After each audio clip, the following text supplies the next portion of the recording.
이번에는 16페이지 보시겠습니다. 우선 매수 신청은 일에만 주어진다. 이것이 서류상의 얘기입니다.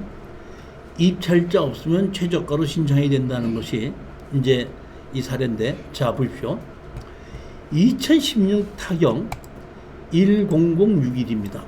강제 경매로 나오는데 지분이 283평인데 이거는 뭐냐면은 여기에 지분 말고도 농사 짓는 땅이 여러 개가 있거든요. 한 6개인가 7개가 있더라고요.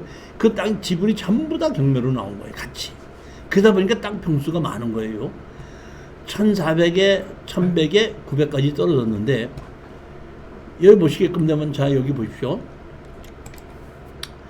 16년 7월 5일 날 최 누구가 공유자 우선 매수 신청했죠. 7월 언제죠? 7월 5일이죠. 7월 5일이다 보니까 여기 언제죠? 7월 8일 날 신청했죠. 그럼 이 사람은 7월 8일 날에 아무 응찰자가 없으면은 이 1,400만 원에 이 사람은 자기가 공유자 우선 매수 신청한 걸로 해서 가서 얘기를 했었어야 되는 건데, 서류는 신청해놓고 아무도 응찰자가 없으니까 집에 간 겁니다. 그다음에 두 번 또 집에 간 건데, 제가 이렇게 봤더니 공유자 우선 매수 신청했는데 3차 16년 9월 9일이다 보니까 이 공유자 우선 매수 신청 자격은 없어졌더라고요. 그러길래 제가 이거는 제가 언제 어디 했냐면 창원의 황경진 경매학원에서 강의할 때에 추천했던 물건입니다.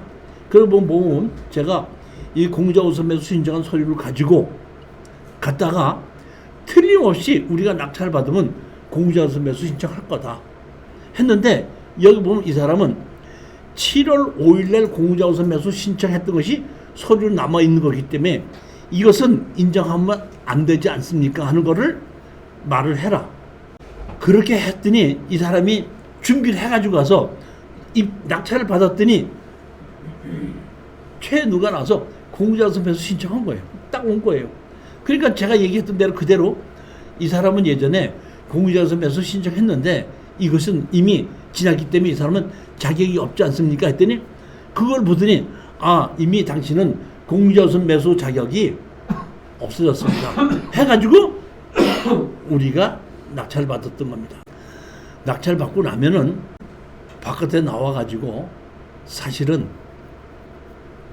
법원에서 바로 공유자 우선 매수가 안 되다 보니까 이 사람은 자기가 그 땅 전부 다를 농사를 짓고 집도 다 차지하면서 살고 있다가 혹시라도 이 자기가 거기서 빠져나갈까봐 법원에서 기다리고 있으면서 얼마에 팔겠느냐 그러면 해달라고 잔금을 내기 전서부터 합의가 다 돼가지고 팔고 나왔던 그런 사례입니다.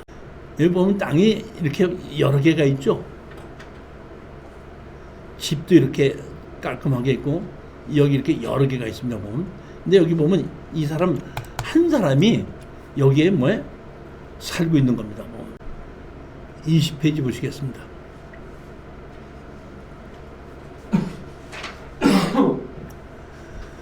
공유자가 많을 때는 돌아가면서 신청한다 이렇게 됐는데, 이거는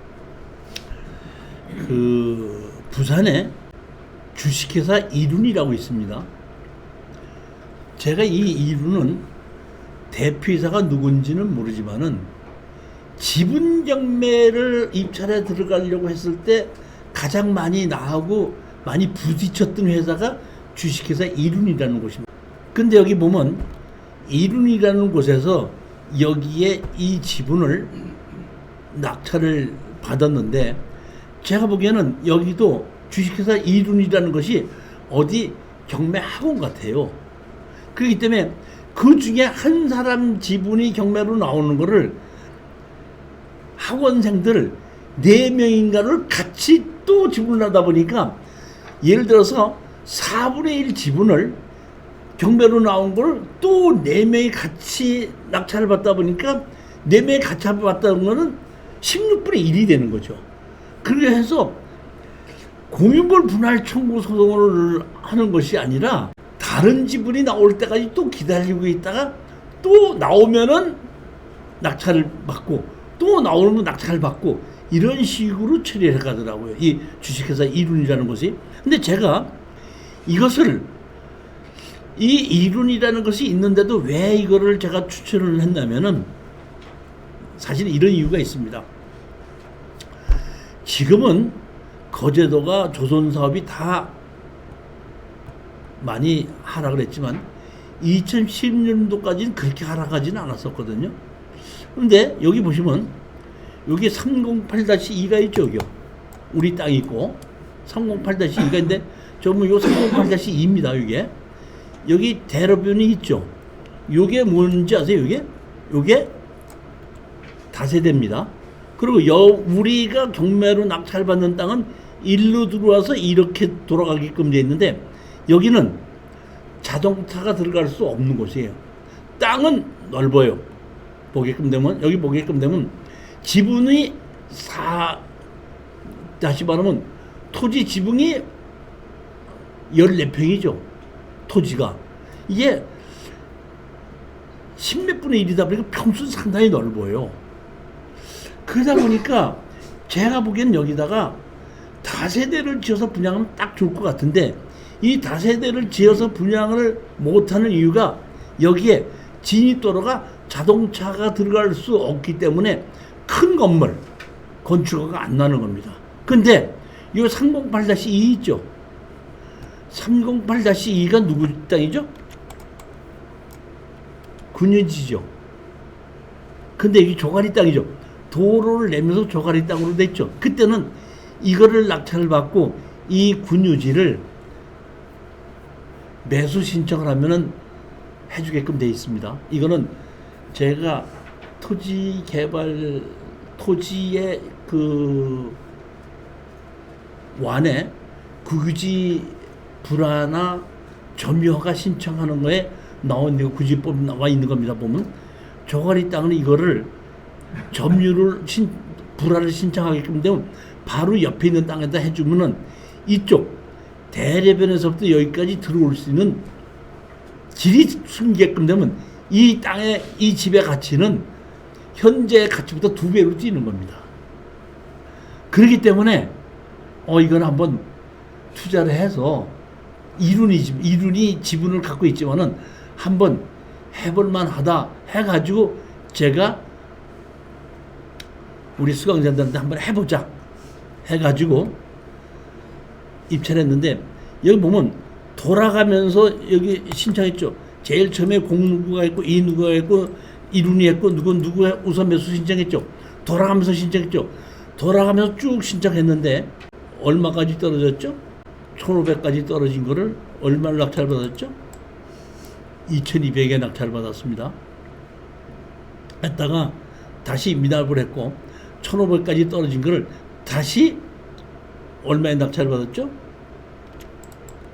2,400만 원에 낙찰받은 겁니다. 사실은 보면 공유자 우선 매수 신청을 했거든요.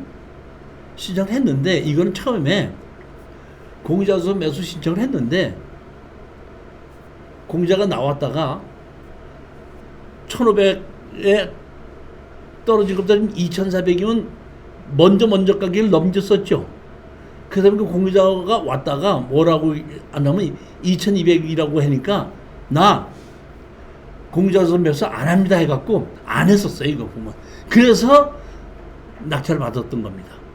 그 낙찰을 받고 나니까 나중에 협상을 하자 뭐 어쩌자고 나오다 보니까 시간이 걸리다 보니까 다시 경매로 지분을 타고 하다 보니까 우리 어떤 사람이 한 사람이 제가 이 강의 때 이거를 그 국유지문에서 어떻게 할 수 있다고 했더니 다시 이렇게 낙찰 받았던 그런 사례인데 공유자 우선 매수를 한 것인데 이룬에서 한 거고 사실을 저는 이 자체를 공유자 지분으로 해서 수익을 얻으려는 것이 아니라 요 308-2번지 이거를 매수 신청을 해서 이거를 우리가 갖게끔 되면 이 땅의 가치가 2배로 뛸 수 있기 때문에 그래서 이걸 만들려고 했었는데 이룬이라는 곳에서 지분을 갖고 있어 갖고 내놓으려고 하질 않더라고요. 그렇다고 해서 내가 그 사람들한테다가 이 국유지를 매수하는 방법을 내가 설명해주고 뭐 할 필요가 없으니까 그냥 끝났던 사건인데, 제가 이거를 추천했던 이유는 이 국유지가 옆에 있기 때문에, 도로변 옆에 있기 때문에 낙찰을 받아서 이 308-2까지 우리가 매수를 하게끔 되면은 이 땅의 가치는 지금 2배로 뛸 수 있다는 뜻입니다. 그렇기 때문에 이걸 추천했었다는 얘기입니다. 근데 이 이룬이라는 곳에서 여러 명이 사가지고 공적 우선 매수를 순서대로 해서 떨어뜨렸었다, 그런 얘기입니다. 요걸 낙찰 받으면 여기 뒤면 이쪽으로 보면 낫기는 하지만은 이쪽으로 진입도로를 만들고 주차장 만들고 하게끔 되면은 이렇게 옆에 다세대식으로 이게 질 수가 있겠더라고요. 여기가 다세대지 않습니까? 여기 우리가 낙찰받는 건물이 요 건물인데 요것만 불알받게끔 되면 이쪽으로 우리가 진입도를 바로 만들 수 있다는 얘기. 공유자가 하나, 둘, 셋, 네 명이서 받아서 한 명씩 돌아가면서 그 누구 지분을 네 명에서 다시 낙찰 받았죠. 네 명에서 낙찰 받아갖고 돌아가면서 또 한 번씩. 근데 참 내가 보기에는 이 이륜이라는 사람들은 이게 보면 2012년도에 낙찰을 받았죠. 근데 지금 다음번에 되는 건 17년도 아니에요. 그러니까 5년 동안을 다른 사람 지분 나올 동안 기다리고 있었던 거야. 내가 보면 꽤 대단한 사람이다 싶어요. 보면 28페이지 보시겠습니다. 이 사건은 13분의 2 지분 매각으로 낙찰을 받았고, 낙찰 허가를 받자마자 현재 점유 중인 사람하고 협상을 했더니 현재 점유 중에 있는 사람이 다시 우리 지분을 사겠는데 가장 싸게 다시 살 수 있는 방법을 가르쳐 달라고 해서 쟤들이 잔금을 내지 않고 재경매로 나와서 그 사람들이 공유자 우선 매수로 가져갈 수 있게끔 만들어줬던 사례입니다. 2016 타경 1283입니다. 청양군 웅병면 호재리에 지목이 전인데 137.1평에 토지 지분이 경매로 나왔습니다. 1,400만 원이 1,000만 원까지 떨어져 716만 원까지 떨어져서 얼마까지 떨어졌죠? 보면 허가가 났는데 누군지 몰라 밀가를 해갖고 다시 나온 거를 우리는 1,716만 원에 나오는데 이건 우리가 낙찰받은 게 아닙니다. 우리가 낙찰받았던 거는 900만 원에 낙찰받은 겁니다. 낙찰받는데 허가가 났죠. 허가 나서 우리 수강생이 여기 제가 이제 우리 수강생한테 지분으로 낙찰받으면 일주일 기다렸다가 허가가 나게끔 되면 허가 나면 거기에 주인 노릇을 하고 있는 사람하고 찾아가서 협상을 한번 보고 그 사람이 어떤 생각을 가지고 있나에 따라서 우리도 생각을 해보고 행동을 해야 된다 했더니 우리 창원에 계신 분이 이제 찾아간 겁니다. 갔다 오더니 저한테 이렇게 얘기를 해요. 어떻게 됐습니다. 갔더니요. 어떻게 오셨냐고 하길래 제가 이 땅 지분으로 낙찰받은 사람입니다. 그랬더니 그래서 얘기 좀 하러 왔습니다. 그러십니까? 어서 오세요. 들어오세요. 그래. 손님 맞이하시더니 어서 오세요. 들어오세요. 그러더니 잔잔 드십시오. 그러더니 자기가 여기서 이거를 농사를 짓고 이렇게 하고 있는데 어떻게 해야 되는지를 모르겠다는 겁니다. 이렇게 경매로 나와서 이 행했는데 어떻게 해야 되는지 모르겠는데 이거를 내가 어떻게 다시 나는 여기서 이사 갈 때도 아무것도 없는데 다시 이거를 어떻게 싸게 매입을 할 수 있는 방법이 없습니까? 이렇게 물어보는 겁니다. 자, 강제 경매죠. 얼마죠? 청구 금액이 6천만 원이죠. 이 사람은 6천만 원을 내고 이걸 다시 살 능력이 없었던 거예요. 그러다 보니까 우리가 낙찰을 받고 난 다음에 갔더니 자기가 이렇게 잘못해갖고 이렇게 빚을 이렇게 했는데 지금 가봐야 어떻게 방법도 없는데 어떻게 좀 도와주십시오 하고 얘기를 하더라는 거예요. 그러니까 우리 수강생이 그러면은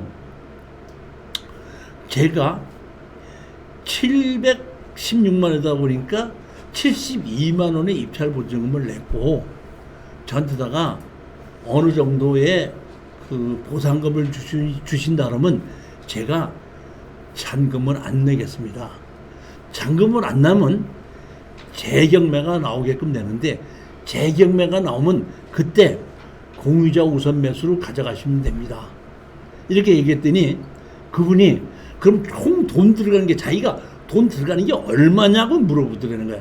물어보길래 다시 낙찰을 받으려면 최저로 받으면 720만 원이 들어가고 우리한테다가 70만 원 보아줘야 고 우리한테다가 한 200에서 300을 준다 그러면 전부 다 한 300에서 400을 우리한테 준다 그러면 700이라 그러면 전부 다 한 1100만 원에서 1200 정도면 당신이 이 지분을 다시 차지할 수 있다 이렇게 얘기할 수 있습니다 그랬더니 거꾸로 우리 낙찰 받은 사람한테다가 그렇게 해드릴 테니까 좀 도와주십시오 한 거예요.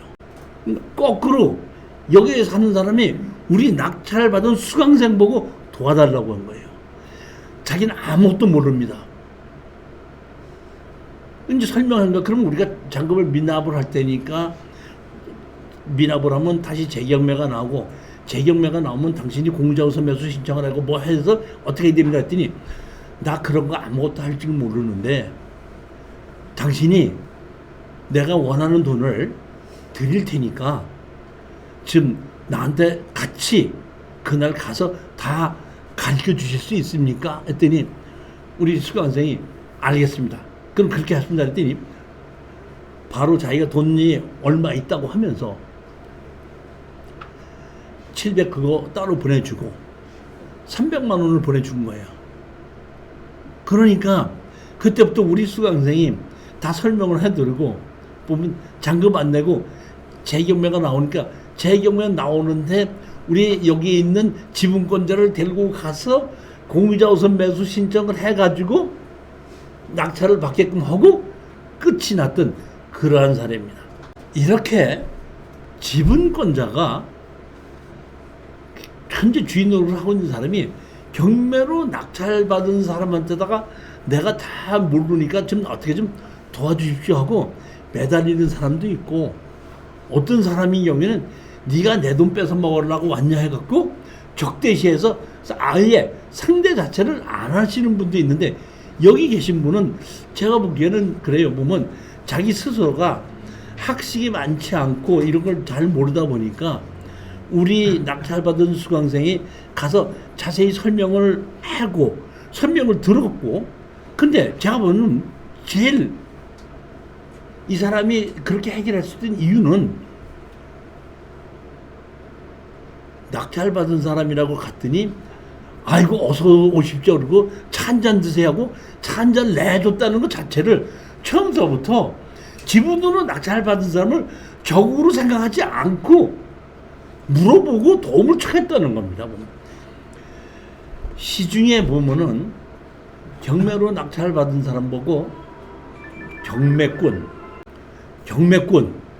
뭐 해갖고 아주 나쁘게 생각하는 사람들이 꽤 있는데 경매로 입찰을 하시는 분들이 제가 보기엔 그렇게 나쁜 사람이 있는 거는 아닌 것 같아요. 그건 옛날 한 30년 전에 건달들이 경매장을 장악했을 때 얘기지 요새 정당하게 법의 논리에 의해서 법에 의해서 경매를 신청하는 사람이 무슨 법을 어기면서 하는 것이 어디 있겠느냐고요.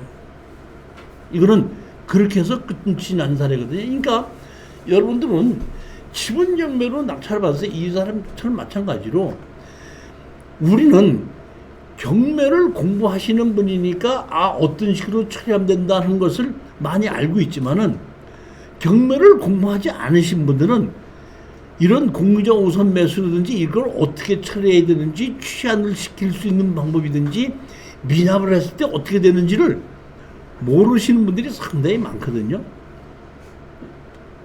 우리가 설명해 줘도 된다 이런 얘기입니다. 지금 우리는 자 이번에 보게끔 되면 몇 페이지죠? 31페이지인 겁니다.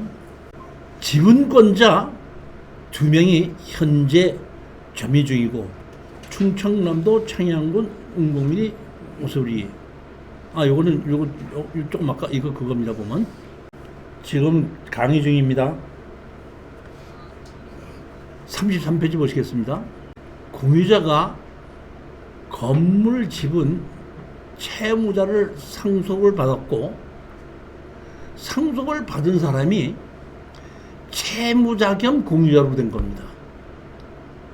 참 이게 특이한 사례인데 제가 이것도 창원에 있을 때에 우리 투자자들에게 설명을 했는데 이 사람이 조금 좀 내 강의를 정확하게 알아듣고 준비를 해갔었으면은 수익을 올릴 수 있었을 텐데 이건 조금 그 낙찰을 받지 못했던 사례입니다. 자 보십시오. 충청남도 금산군 추분면 신평리에 토지 건물 지분 매각이 나왔죠. 1억 7,800, 1억 1,400, 8,700이 떨어져서 우리가 낙찰을 1억 2,600을 받았고 2등이 1억 2천이었습니다. 우리가 1억 2,600에 낙찰을 받았던 사례입니다. 여기는 금산인데 제가 창원에 강의를 갈 때이기 때문에 여기에 나온 거를 현장 답사를 갔었습니다. 갔었는데 여기가 공장이더라고요. 제 경험에 의하면 공장이 지분으로 나왔었을 때에 합의하지 않는 공장은 없습니다. 나 몰라라 하는 공장은 없습니다. 공장 자체는 운영을 하고 있다든지 뭐가 됐더라도 지분으로 공장이 대부분 지분이 나올 때는 일부 지분이에요. 일부 지분이 뭐냐면 도로를 만들 게 일부 지분이지 공장은 지분으로 나는 게 거의 없습니다. 근데 여기 보면은 공장이 한 사람의 주인이었다가 제가 보기에는 아버지가 돌아가셨어요. 돌아가시다 보니까 아들하고 딸하고 배우자에게 상속을 했습니다. 배우자에게 상속을 했고 그대로 공장이 운영이 되고 있는데 여기에 아들이 돈이 좀 많이 필요했던지 자기 지분만 설정을 해놓고 돈을 빌렸습니다. 빌렸다가 이 아들이 어떤 일인지 모르지만 제가 보면 서류상으로 보면 또 돌아가셨더라고요. 그 다음에 할 수 없이 그 공장을 운영하던 배우자 있죠. 배우자가 그 죽은 아들 지분을 다시 상속을 받았는데 문제는 뭐냐면 건물을 7분의 3, 7분의 2, 7분의 2고 건물은 3개를 가지고 그대로 있는데 여기 보면 건물은 3분의 7, 2분의 7, 2분의 1인데 상속 후는 건물의 3분의 7, 2분의 7분의 2, 7분의 2를 그대로 김누구, 김충희 했다가 이게 김누구는 배우자거든요. 배우자가 하나는 건물은 상속을 했고 토지는 상속을 안 했어. 토지는 누구죠? 근데 건물은 누구의? 옛날 아들 이름 그대로 있는 겁니다.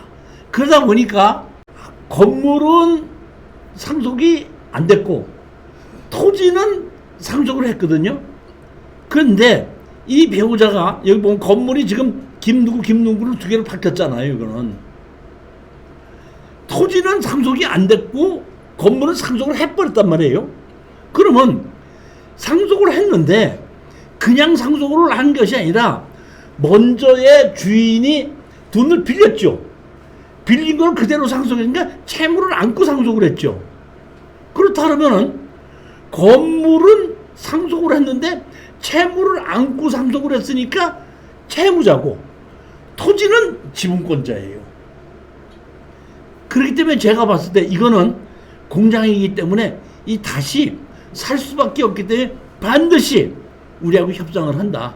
근데 혹시 공유자 우선 매수 신청할 수 있기 때문에 여기에 상속을 해서 한 거를 가지고 가라. 서류를 등기를 가지고 가라. 그러면 공유자 우선 못한다. 이렇게 얘기를 했는데도 불구하고 그냥 가서 낙찰을 받았습니다. 이 공장입니다. 낙찰을 받았더니 뭐냐면은 공유자 우선 매수로 김누구가 공유자 우선 매수로 가져간 겁니다. 김누구가. 그러다 보니까 우리 참여했던 사람이 공유자 우선 매수를 가져갔습니다. 가져갔더니 내가 뭐라고 그랬죠. 그 공유자 우선 매수 안 되는 건데 왜 그 서류를 안 가져갔냐 그래도 뭐 법정에서 공유자 우선 매수 받아준다는데 어떡합니까 하고 왔다 그러더라고. 근데 일주일 있다가 뭐가 났죠? 불허가 났죠. 왜 불허가 났냐면 하나는 채권자도 되고 채무자도 되기 때문에, 하나는 땅은 지분권자고 건물은 채권을 아는 상속자가 됐기 때문에 채무자예요. 그렇기 때문에 채무자는 공유자 우선 매수 신청을 할 수가 없지 않습니까? 그러니까 법원 자체 내에서는 집행관들이 봤을 때는 공유자니까 우선 매수 받아줬다가 판사님이 판결하려고 봤더니 건물은 채무자고 토지는 지분권자였단 말이에요. 그러다 보니까 불허가 났던 겁니다. 그러다 보니까 불허가 났는데 나중에 김누구가 자기가 다시 입찰에 들어가서 자기가 낙찰을 받았는데 공유자 우선 매수로 신청을 하지 않고 그냥 정확하게 입찰에 들어가서는 자기가 낙찰을 받았더라고요. 이거는 공장이었기 때문에 우리가 낙찰을 받았으면은 최소한도 감정가격 그대로 또는 감정가격보다 조금 낮게끔 우리가 그대로 협상을 할 수 있었을 사례로 저는 봤던 겁니다. 이런 경우는 공유자 우선 매수 자격 없다. 지분권자가 다 팔아서 나누자고 했으면은 자기 지분도 같이 경매로 집어넣는 거죠. 그러니까 공유물 분할 경매로 집어넣게끔 되면 어느 공유자도 공유자 우선 매수 신청할 수가 없습니다. 공유물 전부에 대한 경매도 마찬가지로 똑같은 얘기입니다. 경매 신청을 받은 당해 공유자, 아까 채무자인 공유자는 우선 매수 신청을 받아들이지 않는다는 얘기입니다. 그 다음에 매각 목적물의 일부만 보유한 공유자, 토지와 건물이 다 경매로 나오는데 건물은 지분이 없고 토지만 지분으로 있다고 했을 때 토지 건물 전체로 경매로 나왔을 땐 받아들이지 않는다는 얘기죠. 그러니까 전부 다가 지분이 있어야지 받아들이는 것이지 일부만 또는 5개의 필지가 경매로 나왔는데 4개의 필지는 지분으로 돼 있고 하나의 필지가 지분이 없다 그러면 공유자 우선 매수 받아들이지 않는다는 얘기입니다. 맨 마지막에 구분 소유적 공유 관계자, 우리가 제일 구분 소유적으로 공유 관계가 있는 게 제일 많은 것이 제주도의 타운하우스는 토지를 분할하지 않았죠. 그냥 전부 다가 있어갖고 토지 지분으로 같이 갖고 있고 건물은 단독으로 갖고 있지 않습니까? 그런 경우에 구분 소유죠. 구분 소유. 구분 소유 대표적인 게 아파트도 토지는 지분으로 갖고 있고 건물은 구분 소유로 갖고 있지 않습니까? 그렇기 때문에 구분 소유적으로 갖고 있는 것은 공유자 우선 매수를 받아들이지 않는다. 우리가 제일 조심해야 될 것이 이런 것이 있어요. 보면 다가구 주택 3분의 1 지분 매각 이렇게 나왔더라고요. 다가구 주택 3분의 1 지분 매각 나와서 제가 권리 분석을 해봤더니 감정평가사가 이런 식으로 해놨습니다. 누구 3명이 3분의 1씩 공유로 가지고 있는 바, 현황을 조사한 바, 1층은 누구누구, 공유자 중 누구누구, 2층은 누구누구, 3층은 누구누구가 공유로 그래서 구분 소유로 점유하고 있음이 확인되었습니다 하고 감정평가사가 요구했지 않습니까? 그렇게 판단했을 때 우리가 3분의 1 지분을 낙찰을 받아놓고 그러면 사실은 등기부 등본에는 우리 3분의 1 지분이 어디라는 건 모르기 때문에 사실은 다 팔아서 나누자고 하는 게 맞습니다. 그런데 감정평가사가 뭐라고 했냐면은 1층은 누구누구가 2층은 누구누구가 3층은 누구누구가 구분 소유적으로 점유하고 있는 것이 확인되었습니다 하게끔 됐을 때에 그거를 낙찰받은 사람이 공유물 분할 청구하니까 안 받아주더라는 겁니다. 안 받아주더라는 얘기. 서류상으로 보면은 틀림없이 어디라고 하는 거 그 등기부 등본을 보면 건물이 토지고 그냥 3분의 1로 되어 있습니다. 그런데 감정평가사가 1층은 누구 2층은 누구 3층 누구 당사자들끼리 구분 소유적으로 점유하고 있는 것이 있습니다 라고 판사님한테 보고했을 때는 공유물 분할 청구 소송을 안 받아주더라는 겁니다. 이거는 여러분이 아셔야 되기 때문에 이렇게 지분이 나왔을 때에 다가구 같은 경우에 구분으로 소유하고 있는지 이런 것을 한번 확인해 봐야 되는데 이게 뭐냐면 상가가 경매로 나오는 경우가 있죠. 상가가. 그러면 상가가 커가지고 칸이 막혀 있으면 어디라는 게 정확하게 몇 층 몇 호라는 게 나옵니다. 그런데 그렇지 않고 1층 이게 넓게 탁 터진 면적 있죠. 가서 보면 테이프를 붙여놨죠. 바닥을. 몇 주분에 몇 해놓고 이렇게 보면 테이프를 붙여놓은 것이 있어요. 보면. 그럼 거기라는 거야. 몇 층 몇 호가 없습니다. 그러면 그런 식으로 해서 그 지분을 낙찰받은 사람이 공유물 분할 청구 소송은 받아주냐? 안 받아준다는 얘기입니다. 구분소유적이라는 겁니다. 그러니까 아까도 제가 좀 아까도 말씀드렸듯이 다가구에 자기네들끼리 합의해서 구분소유적으로 갖고 있다든지 상가가 구분소유적 뭐 200kg, 200kg, 100kg, 100kg 뭐 이런 경우에는 상관이 없죠. 그렇지 않고 1층 매장이 넓은 곳에 가서 보게끔 되면 테이프를 이렇게 놓고 지분을 갖고 몇 층 몇 호가 몇 호가 없어요.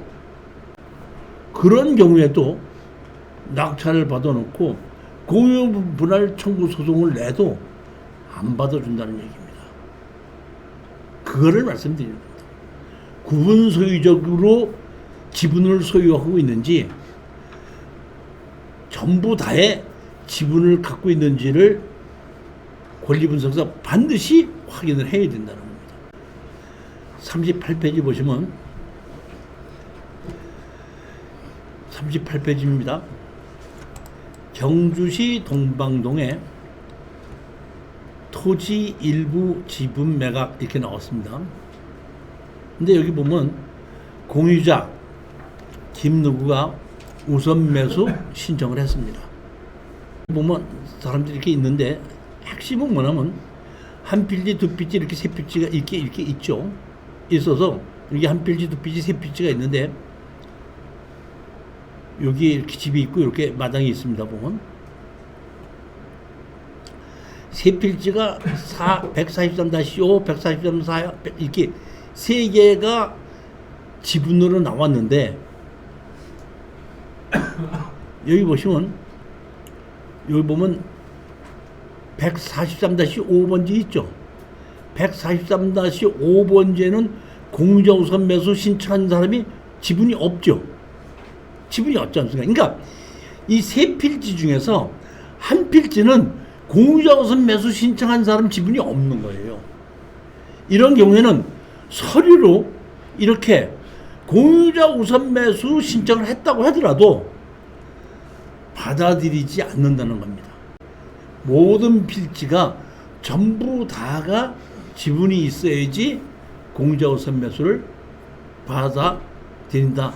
그러니까 우리가 여러분들이 가장 핵심적으로 아셔야 될 것은 모든 지분이 다 있어야 된다는 얘기와 그 다음에 구분 소유적으로 돼 있을 때는 공유물 분할을 안 받아들인다는 얘기입니다. 구분 소유로 돼 있을 때 그거를 명심을 하고 우리가 낙찰을 받게끔 되면 지분으로 낙찰을 받게끔 되면 항상 제가 말씀을 드리는 것이 주인하고 주인 노릇을 하는 사람에게 협상을 하고 빠져나와야 되는데 구분 소유적으로 갖고 있다는 얘기는 주인이 주인 거로 우리가 낙찰을 받았다는 얘기입니다. 협상할 사람이 없다는 얘기예요. 그러다 보니까 아주 싼 가격으로 낙찰을 받아서 그 지분만, 그러니까 구분 소유적으로 사용하는 지분을 제3자한테 팔 수 있을 때는 입찰에 들어가도 되지만은 협상으로 해서 내 지분을 다른 사람 지분들에게 팔고 빠져나오겠다는 생각은 안 된다, 그런 얘기입니다.